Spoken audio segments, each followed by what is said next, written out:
Kita milik Allah dan akan kembali kepada Allah. Tapi terkadang dalam hati kita itu hanya berlaku untuk orang lain. Ketika mengucapkan inna lillahi wa inna ilaihi raji'un, seolah-olah kita tidak pernah atau tidak akan mati hanya untuk orang lain. Padahal kematian pasti datang pada saya. Dan yang terakhir, yang kelima adalah walladzi atma'u an yaghfira li khati'ati yaumiddin. Hanyalah Allah Subhanahu wa taala yang diharapkan ampunannya tatkala tiada ampunan lagi kecuali ampunan Allah Subhanahu wa taala di hari kiamat.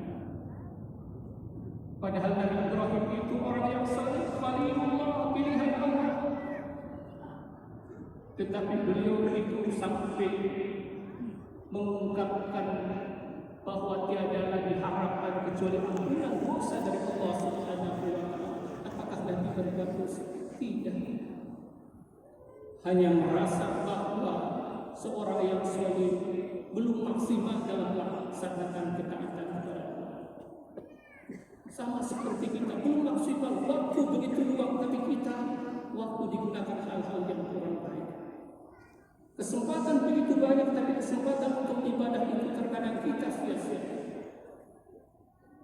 Punya rezeki dihambur-hamburkan, padahal rezeki itu memberikan pahala yang sangat banyak kalau diberikan diinfakkan kepada orang lain beratus-ratus kali lipat.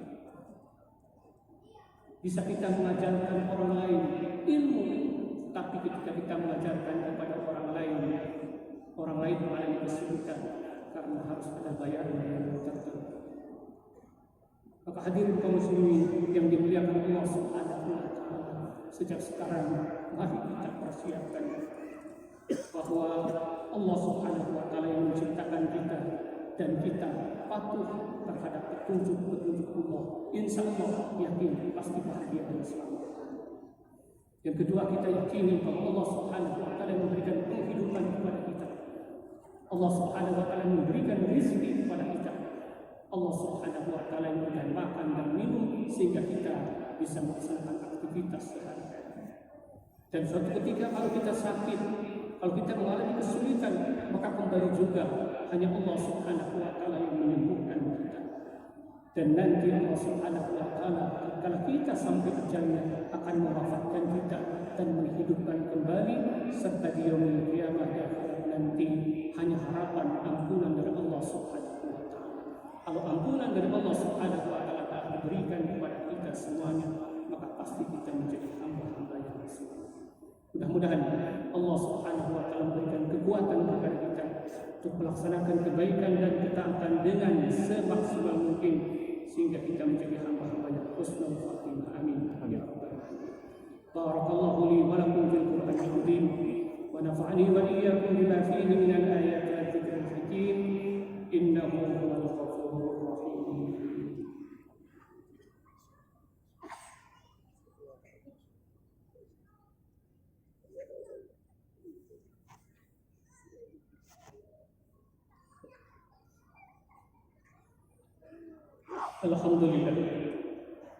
Alhamdulillah jalla wa ala.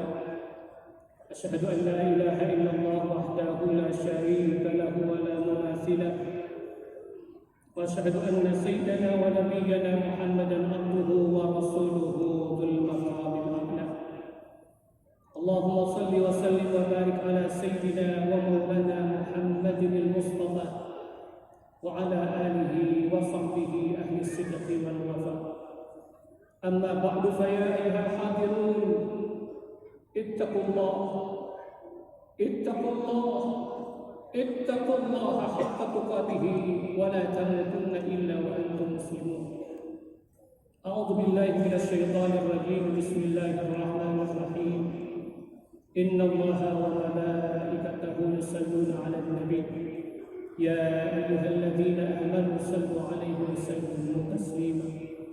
اللهم صل على سيدنا محمد وعلى آل سيدنا محمد كما صليت على سيدنا إبراهيم وعلى آل سيدنا إبراهيم وبارك على سيدنا محمد وعلى آل سيدنا محمد كما باركت على سيدنا إبراهيم وعلى آل سيدنا إبراهيم في العالمين إنك حميد مجيد.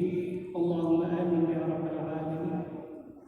اللهم اغفر للمؤمنين والمؤمنات والمسلمين والمسلمات الأحياء منهم والأموات إنك سميع قريب مجيب الدعوات.